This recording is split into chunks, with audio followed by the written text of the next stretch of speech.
going on, everybody? Hit pause, back for the next part of this tutorial, and in this part what we're going to do is hopefully the mag, bullet, and scope. So I think what I want to do is actually start with the bullet. So given that, what I'm actually going to do is go and create a new layer, and I'm going to call this bullet ref here, and this is my working layer. You can tell because it's got the blue layer stack here.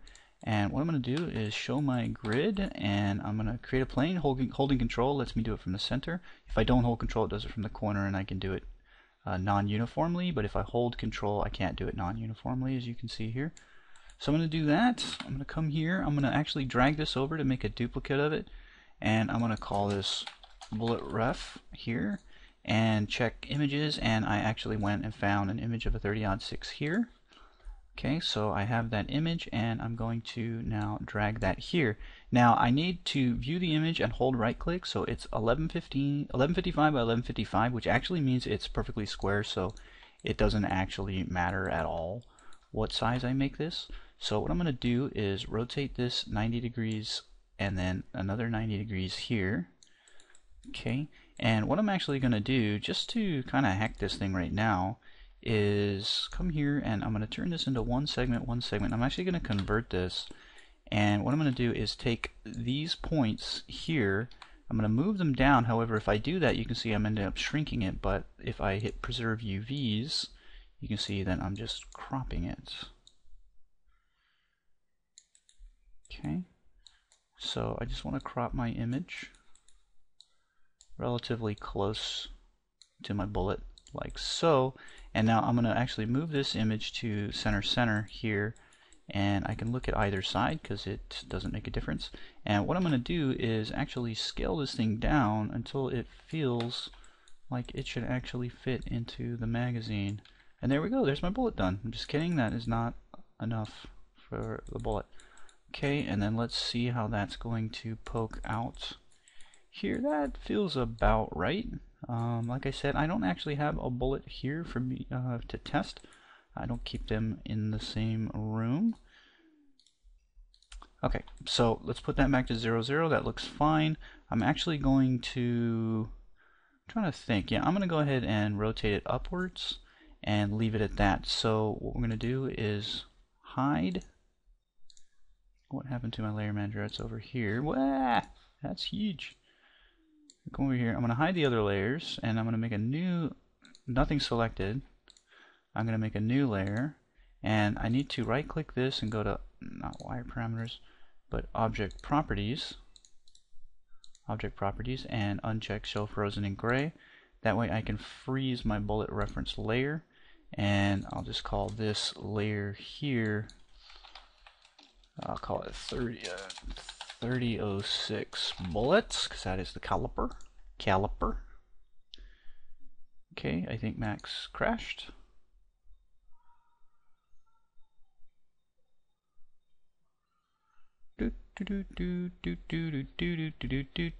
Piece of shit. Max did in fact crash. It's pretty irritating, so I'm just going to do that again as quick as I possibly can.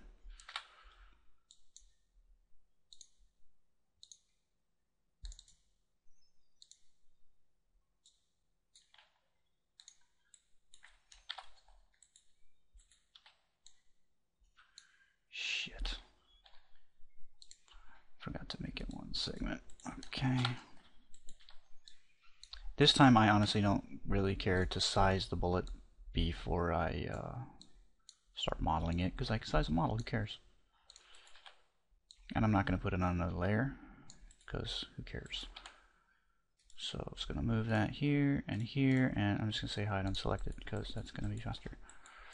Alright, now there's two ways I can do this. The first way is just to make a cylinder and match the segment sizes. That's easy enough.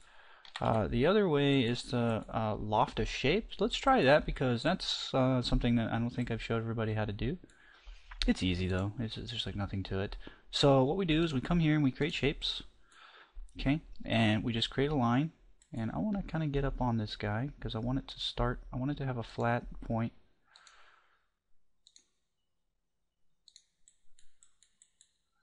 Okay, and that's going to be like that. I'm not going to worry about the the rim, but I am going to worry about the... Now, this is at like an angle here, but my model is not, so I'm going to keep this dip here straight as I can get it. And I'm going to just match this thickness and stick that there, and I'm going to right click. I'm going to hit 1, I'm going to click on this, and I'm just going to make sure that that is 0 in the X, and that that is 0 in the what? Or what? That's 0 in the X.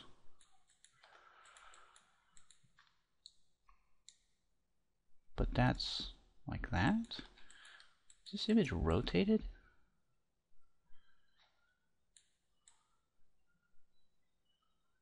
No. That's weird. I find that to be disturbing. Let's I'm not zeroed out here. With this, okay, let's go to the front view here and hit G. And I need to actually center this guy here. So in order to do that, I can't really do that because my thing is here and I have to kind of guess, is this dark highlight in the middle? Or yes or no? Probably actually not. So I need to do it based on the center of this. So the best way to do that is just to swap this to the view, to the use transform coordinate center, and that gives me a gizmo wherever I'm looking. So even if I move over here, I can still see it. Okay. Alright, given that's working, I can now take this guy and line her up here, and now I can move that to the X, which means this point down here is going to be pulled out. That's fine. Okay, this point here has a hair bit of a curve, so I'm going to select both of these guys and I'm going to turn this into a Bezier corner, and that'll give me a handle on the situation. Okay, slight bit of a curve there to match that. Right here is slightly curved. I can actually hit R here and scale that handle out. It acts kind of a little weird. It kind of does it like exponentially in a sense. Just keep that in mind. Alright, that's a pretty decent profile. There's nothing really wrong with it. There's a bit more of a curve here than I'm depicting, but I don't want my bullet to be a million polygons or anything. Okay, and now I want to loft this guy, so I believe that's under here, under the compound objects, which kind of can kind of trick you. Actually, no, I don't want loft, I want lathe, don't I? Because I'm stupid. Lathe is actually a modifier. Alright, so the lathe center, actually, if I come here and say axis, here you can see is not on 0. So as soon as I put it on 0, there I go. Now I can come to perspective and check my polygon count. Now the cool thing about the lathe modifier is you get options to fiddle with basically all of the settings. See how I got the segments going around is 16, right? I can probably get away with 12 or even 8, to be honest with you. I don't really need more than 8. Since they're relatively small, it's not going to really hurt anything. So I think I'll stick to 8, but you can also see here, oh god, what's going on here, right? Now, a lot of like newer users, I won't call you guys noobs, but you're a new user, so you wouldn't think, oh god, this is bad, but this is bad. So what you got to do is go back to the line here, and you can actually still show the lathe. If you go to interpolation, you actually need to drop this down. Okay, even if you go 0, it's basically 1 for 1 on the spline that you made. It's only going to make edges where there's points. Okay, point, point, point. There's an edge there. If you do an interpolation step of 1, you can get, you know, like there's basically almost like one subdivision. But you notice it's smart enough not to add points like, you know, just down the middle because you told it. It does it based on where there's a curve. So in this case, the only curve I have is actually right here. So in essence, this actually makes it pretty much exactly what I want. I don't really need to curve it any more than that. Again, because it's going to be a relatively small element on the screen. You know, something like this size at best, even when you're looking at it kind of up close. So this is actually pretty good. Now the other thing I want to do is come here to rendering, and I want to say generate mapping coordinates. I want to do the same thing here, okay, like so. Now if I hit it with an unwrap without fiddling with anything, I'm still working completely non-destructively, so I could use this to make all kinds of different shell types, shell sizes and whatnot. If I wanted to, you know, I could come into a 9mm and just bring in a nice reference of 9mm, match the side profile, and keep the lathe and unwrap. Now the unwrap gets destroyed as soon as I fiddle with this. Once I come back here, it will be reset, so it's a good idea to wait and make sure that you're happy with the shape, but in this case I am. So on the unwrap modifier, I'm just going to open up the UV editor and let's take a look at the checker. Now you can see it's not great, it's actually quite bad, it's pretty stretched, but the thing is about it is that it's stretched in, for the most part, just one axis. Now there's no real reason, because the way I'm going to map this guy is actually kind of based on this kind of just like a linear gradient for the most part if I do anything, but I'm probably just going to rely on reflections. I really only need to make sure that I'm roughly proportional across the board here. So what I do is I keep squares here, and then I just kind of go run up the thing, and you can see, okay, starting at this point here, I'm actually I'm a little stretched here, so I'm a little long. So what I do is just go by verts here and pull these up until it's square. Okay, and then I can get rid of this section and just move this one. Wait, I think I'm going the wrong way. I am. These here. These are good, so I need to go back one more step. Zoom in so I can hold shift. Okay, and I can move this a little bit better. Just get rid of this segment here and pull that out. Until those are, again, there's nothing I can do about this weird crimping. The only way to do that is to allow this to become kind of like a fanish shape, like a circular shape like that, and I don't care for doing that right now. So these are like pretty thin. Like you can see here that these polygons are not that, they're not this thin. They're not, you know, compared to the length. So they may not be long, but they sure are thin. So what I'm going to do is just do this a little bit better until it's about like that. Now I know I'm not even looking over here, so I'm probably messed up, and the actual bullet itself, the tip, is messed up, and you can see here that these are screwed beyond screwed, like these faces on the top. The only true fix for that would be to take this piece of the bullet and planar map it. Now like I said, if you care, you'll fix it. In this case, the only thing I care about is that the tones basically shift. So if I take my reference image, and notice how I'm not centered anymore, I actually want that to be so I can return it to center. So I'm going to effect the pivot only, center to object, and then I'm just going to right click this until it's at 0, 0. So now I can move it away and move it back anytime I want. The thing that you'll notice about the bullets, and this is actually true about real life, up here we're actually looking at like a silver tip. Okay, here we're looking at brass, and here we're looking at brass, but what this is a brass coating over a lead core. This is just solid brass. The other thing that you'll notice is this is much more dull than this. This is shinier, which is basically a difference simply in the amount of glossiness or specular power, however you want to call it. This is where it's been machined here, so it's going to be, anytime you run like an actual lathe across metal, it becomes very shiny. And the reason for that is because it's new raw metal. It hasn't had any oxidation on it yet. This has been sitting out, it's a little bit oxidized. You can see in this channel though it's a little bit shinier. Quite a little bit brighter here. It's a little harder to tell, but you really just need to kind of look at bullets to know, you know. But the only thing, like I said, the only thing that I care to do is have the bullet tip be a little bit more shiny than the rest, but I do want that to be a nice sharp seam. And if I don't cut that right here, I'm going to have a hell of a time because I'm going to end up with pixel blurring and pixel blending based on, depending on how resolution what resolution I use to map the bullet on here, is what's going to end up hitting me with the, in the end.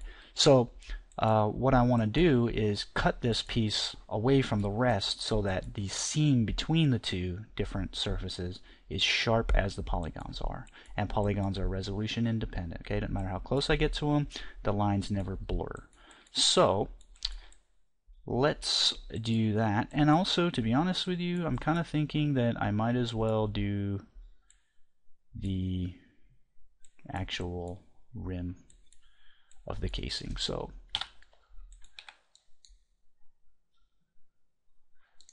what am I actually selecting here? Okay.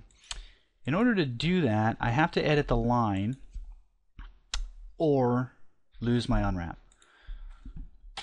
I'm just going to convert it because, like I said, while hey, yeah, I got this whole thing that I can, I can save. I just don't need it. It takes me seconds to make it anyway. I really don't care. So I'm just going to give myself this segment here. And now what I'm going to do is, while I'm here, is auto smooth. All right. So let's see what we ended up with. We ended up with 3. So that's section 1. Section 1. Hopefully this is 2. It is. That's good. Okay. This should still be section 1. This should be 2. Smoothing group 2, by the way. And all of these should actually be 2. Okay. So I should be looking at 2, 1, 1. I should have 1 across here because it should have found that out. Of course, I grabbed too many faces, but so that it wanted to put on 1 and 3. No thanks. I just want smoothing group 1, and these need to be on 1. That should be 2. That should be 2, and these should be 2. Okay. So smoothing groups are clean. Let's go back to the unwrap. Open the UV editor. Pop open here. I want to uncheck back facing because I don't want to have that issue. And then I'll take this guy, and what I'll do is I'll detach it. Okay. The other thing is I want to have the silver tip be detached as well. Now if I peel this, you can see what it does. Okay. It has to do that, but it also doesn't really know what to do with the very end of it. In fact, it doesn't even know what to do with the last 2 sections here. These guys here. So I'm just going to leave it at that. So all I'm going to do is I'm going to take it and I'm going to pack them together like so. Okay. And this is very huge compared to the size of the mapping on the gun. And I want to have 1 image here that covers the entire gun. I don't care for doing anything about the other thing. So given that, I'm going to hit a quick save and unhide all. Nope. Alright, let's take this guy and let's see. Let's zero it out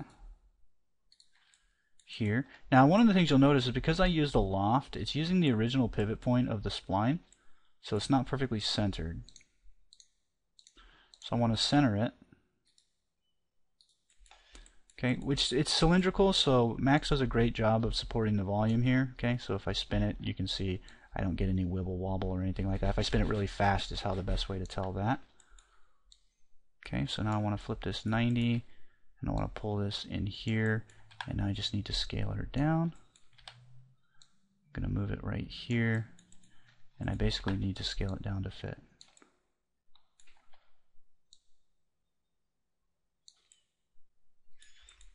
Okay. Now my opening may or may not be a little bit narrow, but when the bullets go flying, and it's not going to matter. So this is actually going to work for me for the bullet. So let's move her back to 0, 0. And I'm merely going to, actually I'm going to leave it at that. Now I'm going to make the mag. Mag's going to be so easy, it's going to be stupid. Don't even need to do anything to it. Okay, I'm just going to make a box. roughly the right length, and I'm using hold control even though it's too wide. So the length here, and I need to zero it out, and I just want to match the length down till it's roughly even to the sides, and then just pop it in a few tabs in. Okay, and I'm going to go ahead and move it up into the chamber here, and that will allow me to boost it up and center it a little bit better. If I'm worried about like fully centering it, which I'm not, I would cut the faces off the center, the base of the gun here, and then detach it, center a pivot to it, and then align that. But I'm not worried about it.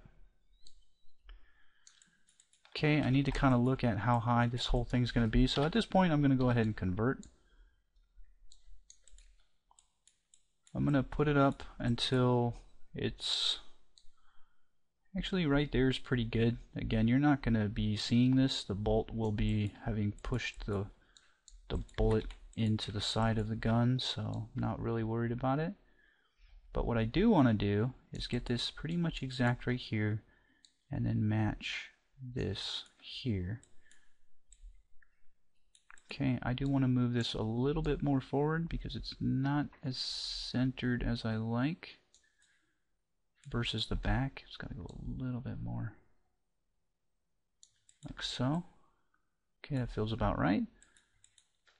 And I can, if I'm really worried about this, I can come in nice and close and get that on there. Come over here, get in nice and close.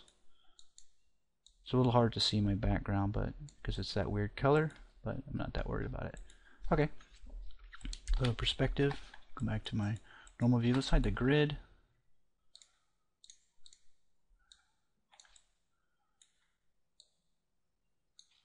Bullet feels a little weeny in there. Again, it's not going to really matter. If I was really concerned about it, I could always, because remember, I've been kind of thinking that this whole section here is just a little long, and now that I have the bullet in, it kind of confirming that for me. So I may or may not wish to adjust this, which is going to be really easy. This is all straight stuff anyway, so I don't really care. However, this might be a little bit of a rotten pain in the ass, considering that I've got a bunch of segments here now. I can no longer constrain by faces, but at this point I won't worry about it because it's slightly beside the point. Alright, so now I want to make the part that kind of blends in with the rest of the weapon here. So what I want to do is I want to use bevel. Now that's going to shoot everything out all crazy, so first thing I'm going to do is right click. Now I'm going to set the amount of extrusion to be very low, and then I want to set the actual bevel amount till it goes to about there. Okay, and that pulls my sides out just a little bit here, a little bit more, a little bit wider than I want. And now I'm going to do the same thing again. Bevel, except this time I'm going to bevel it in, and I'm going to go a little bit higher. Okay.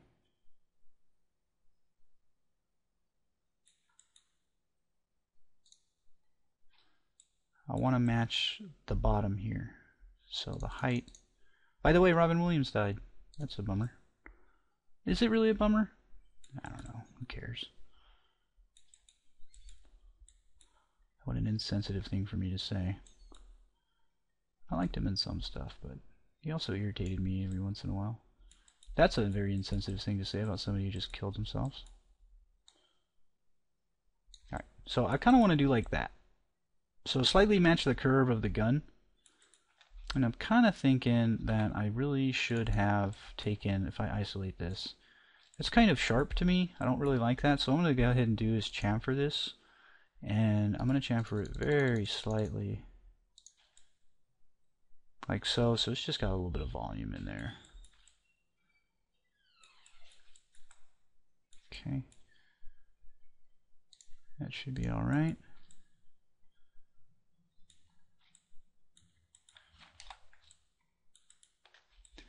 Now the top of the mag where the bullets and stuff have their magic, I actually need to go and get reference for that. So given that I need to do that, I'm gonna move on from that and I'm actually gonna do the scope next. So I'm actually gonna end this part early, even though I know it's early, because I have to leave for a couple of minutes at least, so I don't want to keep the recording just hanging here. So I'm going to be back in the next part, and by then I'll have looked at the mag and I'll have a better idea for the scope. The scope that I'm going to put on this thing is going to be very different than the one I actually have on my gun. The one I have on my gun is actually pretty cool. It's slightly expensive. It's not like a super $1,000 scope or anything like that, but it was a couple $100, and it's really big, so it's got a huge magnification. It's got like a bunch of controls for zoom. It's got 3 controls for the different ticks, and it's got a battery. You hit a little button on the side and it illuminates, and there's 3 different colors, you know, amber, red, and green, and you can see through it at night, and it's got night vision, and it has a rangefinder in it, and it has a motion tracker, and it does thermal vision, and it renders the world in a wireframe view. I'm just kidding, it doesn't do any of that shit. It's a scope. It does have a, it is illuminated though, but yeah, it's more advanced than I want this rifle to be in my game. I want the rifle to be kind of the starter sniper, so it's going to have a very relatively basic scope on there in comparison to anything else in the game. So I'm not going to use my own scope as a reference. In fact, for the scope, I'm just going to make up something kind of cheap. I mean, scopes are scopes. They're pretty easy. So, alright, I'll see you guys in the next part. Thanks for watching.